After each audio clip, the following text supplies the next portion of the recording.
games, and this is our day to get Auburn baseball started off this fall. And put my uniform on early and excited, so it's pretty neat. Almost 3 decades in to be so excited to get back out on the field and play at Plainsman Park and take this next 45-day window to try to, start building a new house, start building a new ball club, and starting to put these pieces together from a foundation. And so neat to see all our fans and people that supported us through our run at the end of last year. But I think, as everybody knows, it's time to move on to a new chapter and create a new ball club, and we start that journey today. How do you lean on that success, but also know that, hey, it's a new season and a new team? How do you balance those two things? Yeah, first thing I think of when you ask the question is leaning on each other. This will be the most players that we've had back in my short tenures as the head coach here, and I look at 7 of our 9 position players returning, 7 of the 8 pitchers that thrown the most innings, and I immediately go to guys that have great leadership qualities. Connor Davis sticks out in my mind. Matt Scheffler sticks out. Rankin Woley, who's 3 for 3 and being a college baseball player to go to a World Series. He's comfortable in his own space, and I could mention some others, but I think we have more coaches than is what's listed, as members of our staff. I think so many of our returners are taking the lead, and we just have more leadership within the ranks, and I'm trying to play off of that to be a great builder of this ball club. That I think we might have 15 coaches out there. That at least be the goal, and because of this experience of Omaha, that is what I do want to linger, is that you're able to build and you're able to have an experience, and that you got stuff that you got to pass on to basically 18 new guys that join the program.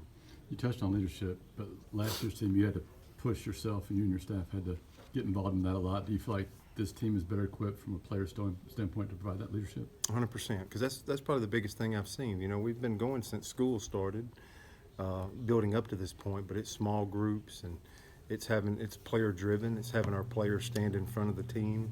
It's having a legacy group of 5 guys and them taking turns to stand up before the team.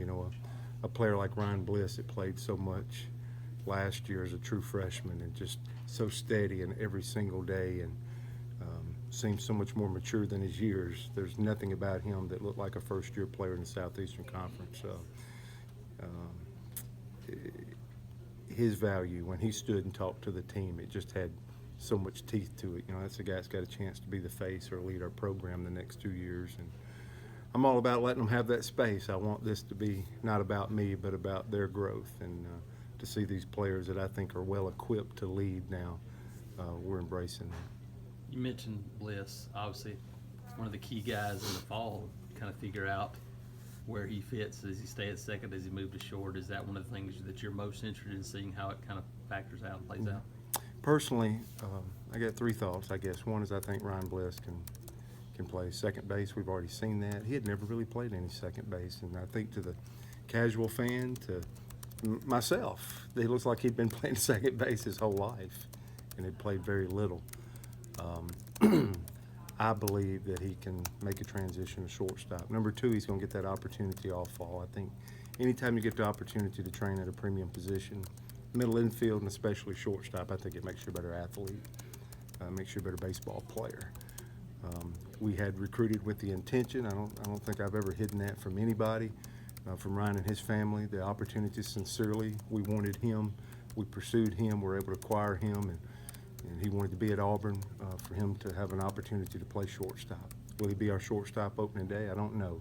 The players make the lineup out, and that's what'll be neat about this journey, and that's what we love about the fall as a coaching staff, is you get to try everything you want to, because when you get back in January and you only have 5 weeks prior to the season, you kind of guys need to be locked into, this is your job, this is your role that needs to become very specific.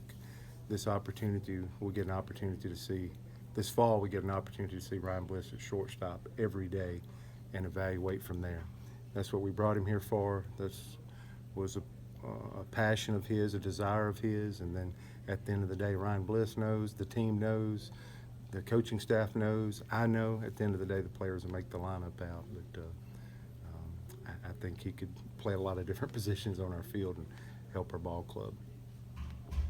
Last year, it seemed like it took a while for you guys to figure out what you had in the bullpen because you had so many new arms. How much more comfortable is it to come back with so many guys from last year? Yeah, the key thing for me when I think of our arms is getting these guys restored, getting them back, getting Tanner Burns being back, Cody Greenhill, Jack Owen.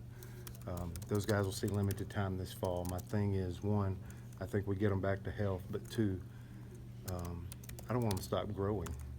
I don't know if we're trying to do some research projects. We have so much technology now. They need to be probably watching every pitch that they made last year. They still have to be able to see hitters without seeing hitters.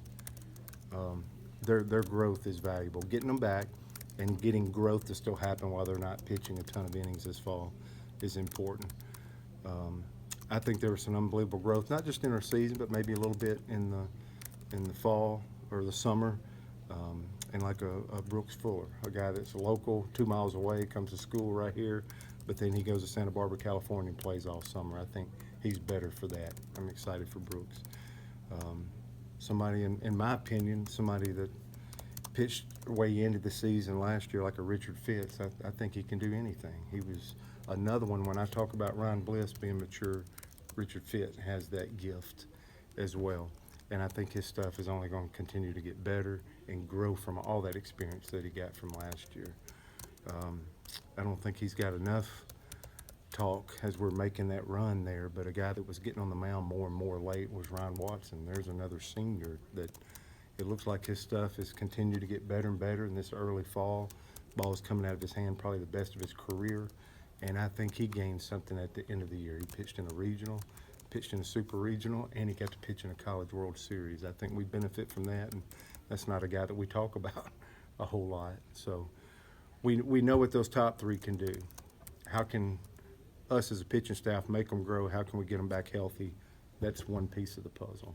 These guys that are growing and filling in that space of a Fitz, a Brooks Fuller, a Ryan Watson that I talked about, this is a huge fall for them to continue to go out and keep trying to grow a little bit.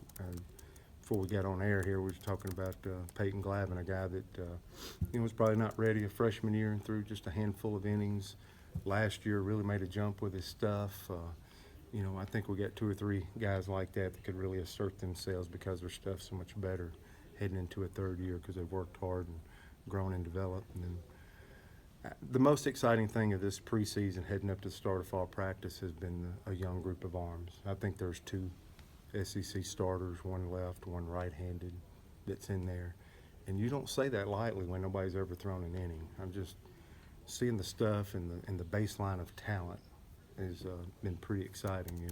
You feel like you're going to add another reliever that's going to be north of 95 miles per hour, and you think there's a couple other 2 or 3 pieces of a bullpen that are going to have really nice breaking balls, which everybody would like to have on a college staff. So I'm really excited about the talent level of our young guys once we get started. And from a depth standpoint, we've fought from that from day one, and I think every single year we've built more and more depth with our pitching staff. And again, I think we roll out and start this fall saying the same thing now. Injury and challenges, but all those things are part of the game that everybody has to go through. But the depth of that pitching staff and really trying to see where the gamesmanship and the awareness is when guys get out on the mound. But the baseline of talent with this incoming group of arms has been exciting thus far.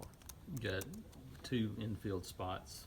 Bliss he'll be somewhere, but 2 infield spots. And I guess Brody Moore, Ed Johnson back, but then a whole host of newcomers that are going to get a lot of work this fall, I would guess, right? Yeah, Ed Johnson's done a nice job, and always the ball stuck in his glove, steady defender. He's done well. Brody Moore is the one that just keeps grabbing us every day. He's already been a player of the week one time this fall. He did well this summer. Just like I was talking about Brooks going to Santa Barbara, Brody going out and playing well this summer.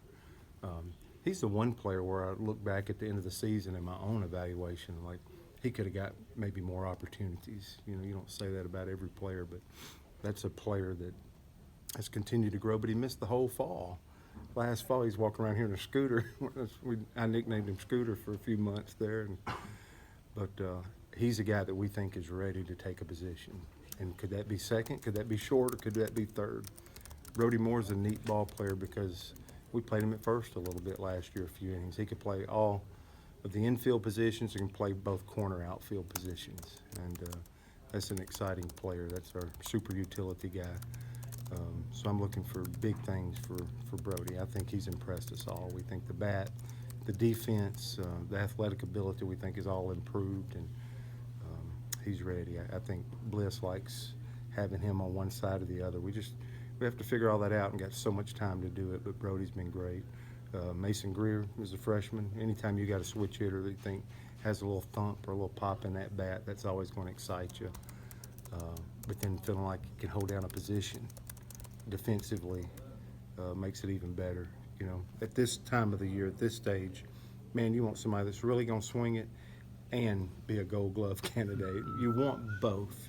You want everything. And when it all shakes out, there's a give and take, and you're trying to put your best lineup together. But we feel like Brody and Mason and Ed, you definitely got a chance to get some defense there. Two junior college guys that have been impressive. Garrett Farquhar from Shelton, I mean, was a high school quarterback, big school. He has not given a rep away. It was kind of like this time last year I was bragging on Matt Scheffler, how hard he worked, pound for pound, the hardest working player on the team. A calendar year later, just what I've seen and how hard he takes ground balls every sprint. I've never seen him cut a second short when he's asked to be out on the field and go. To me, old school, that's rewarded. And there's something to say for that.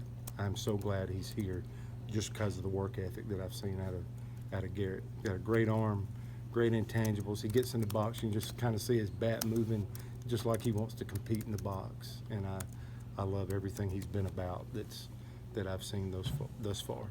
Tyler Miller's an in-state guy, but he played junior college baseball at East Mississippi. Left-handed bat. When you start constructing a lineup, you're never disappointed when you can say you can add another lefty bat, you know, because, you know, Julian was a big left-handed bat that walks out the door. You know, you got Judd and Steven, but is there going to be some more left-handed bats, or are you going to get very right-handed? So Tyler Williams is a guy that played, him and Farquhar both played short, started for their junior college, and again, we'll look at them at all three infield positions, but their leadership, their work ethic, and their experience, really, junior college guys just bring a great load of appreciation when they walk into an SEC clubhouse. They appreciate being at this level because any of us that's been in junior college knows what that's kind of a perseverance level of baseball. So they're both excited to be here, doing great. Brody, we're just excited about, and Mason Greer, we think is going to be a impact player for us. What's your plan for Nate LaRue this fall and going into the season? Of all the guys on the roster, that's probably you just asked the toughest question that we're probably dealing with. And the reason why I would say that is because I think he has a chance to advance. I've tried to make everybody look at today and just try to win today. I think as a head coach, I look in the telescope some and I look down the road. And, he's a catcher-pitcher, and I think he's really good at both. And I think that's, as tough as it is to be a dual guy in this league, because you can trace it back, there's not a lot of them. The Brad Wilkersons, the Tim Hudsons are not falling off trees as much as a coach in the recruiting process is recruiting 2 or 3 every year to be dual guys when it all shakes out. It just doesn't happen. We're starting this fall trying to do both. We'll pitch him on Tuesdays, and we'll let him try to catch some on the weekend squad games to try to protect the arm, basically. But once we get to the end of the fall, I want the game to tell us what to do, not a coach's hunch. I think he has a passion to be a position player, and usually in professional baseball they let you finish as a position player before they make you pitch. But my respect to Nate is because when he gathers energy and delivers in a straight line off the mound, he throws a ton of strikes, and he's a great competitor and a winner. But we think he has an unbelievable chance to be a high-level catcher. And probably our most talented position might be at catcher. You got Matt Scheffler sitting there as a guy that we know is the backstop and a great leader, servant leader. he's actually teaching. He's probably our number one coach, him and Connor Davis. But Scheffler has got Nate LaRue, a talent like that. It's already mature, filled out body, can pitch. I think he's going to be a dynamic player, and how we use him is how I'm rambling to answer the question, but that's one of the biggest things in my mind right now. Ryan Dowell's another one of these left-handed bats that we're searching for. True freshman. It probably has shown arguably our best approach on the ball club since August 20th to today. Can get his bat flat on the lower pitches, lower than anybody else. That's kind of was the trend of Pujols when he was the best in baseball, and now the trend of Trout, probably the best in baseball, who can get their bat flattest on plane with a pitch the lowest. Ryan Dowell has come in and just done that from day one, so it's a great bat. He's a great receiver. I think he's going to be a great catcher, and it's going to be really neat if Matt Scheffler can teach one of these two young special catchers to clip at his heels or pass him, because he's coaching them and teaching them how to do it. But that's one of our deepest. Last year it was probably one of our most shallow positions because we needed Scheffler to stay healthy, and we wanted him to catch every inning. This year, with those two great recruits coming in, we feel like that's become a deep, exciting position for us. Coach, going into the postseason, this team is pretty much a 500 team. Making it all the way to Omaha, what type of morale boost was that for the sheer number of returning starters that you have and your younger guys coming up? Do they are looking at this as unfinished business, or? That's a great question. I think about that a lot. I think it tells our coaches, our players, our fans, anybody that has an interest in Auburn baseball, what's possible. You know, I don't think it's a pipe dream. I think when I was speaking to my team when I first got here, when I was speaking, anybody would listen to me, any organization or group that I get to speak to, talking about a vision of playing in Omaha, I just almost felt like you would see Snickers in the room, you know. But we've aimed that high from day one, and I think we can win the big one. I believe that with all my heart, or, you know, we need another coach. But I just think everybody associated with Auburn baseball, all I want us to think is an opportunity to go to World Series, to play in regionals, to play in super regionals. A lot of fans this summer said, won't you host one? Won't you get one here? There's so many boxes we still have to check. And really, last season's over now. And today starts us an opportunity of building a new house. And we've got to put, again, a good foundation. It doesn't just need to meet code. It doesn't need to be tried to compare to last year. It needs to be, this is our own new house. We need to see it as another opportunity and not an obligation. You know, we need to be excited about this. We need to put our whole heart into building a new house. And hey, we'll let it go wherever it takes us. You know, we've back-to-back super regionals, first time in our program's history. Trip to Omaha, first time in 22 years. I think from the inside, we all expect it. And but there is a difference between a vision of dreaming about something and a vision of actually seeing it and going through it. So we know what's possible now. And expectations are good for our program. I'm not scared of that at all. That just means our players and our coaching staff doing a good job. That's the way I convey it to them. So from an Auburn perspective, we play in the best league in college baseball. But I'll just add another realm to that that's ever been created. I think college baseball in the SEC is the best amateur baseball that's ever existed. We're in that space. We're fighting for to be the best we can be. We don't have a lot of control over everybody else. We just know how good it is. And, you know, we're going to get to play at the top of some of the best college baseball every year. We had the #1 strength of schedule last year and fought to 500, but boy, I thought it benefited us for the postseason. So things are possible. We're knocking some walls down, but we got a lot of work to do as we build for another year. But it's an exciting time. Real quick, are you happy with being able to play other teams during the fall? You know, have games against them? Yeah, I absolutely love it. You know, what are we going to do moving forward? Is some TV going to start sneaking in there, you know? How do we go about that? This year I'm doing something pretty unique. You know, October 9th, we'll actually go on the road to Columbus State. You know, we'll play 2 Division II teams this year that are great baseball programs historically, and I'm trying to get something out of it for our ball club both times. October 9th at Columbus State. After that exhibition game, we're actually going to spend the night there because we won't travel until our first SEC road game of the season. So I want this ball club to get used to staying in a hotel, and then we're going to get up and go to Fort Benning the next morning, and we'll get with the Army Rangers again like we've done through the years, and go through the Malvesti obstacle course, and then come back and break for fall break a few days. And then October the 18th is really neat here with AUM coming to town on a Friday night. One of Auburn's greatest all-time baseball players ever, QV Lowe, who we're trying to be a part of, finishing off getting that field named after him at AUM for QV Lowe. And he's going to throw out the first pitch, and a lot of this 67 World Series team is going to be here with him.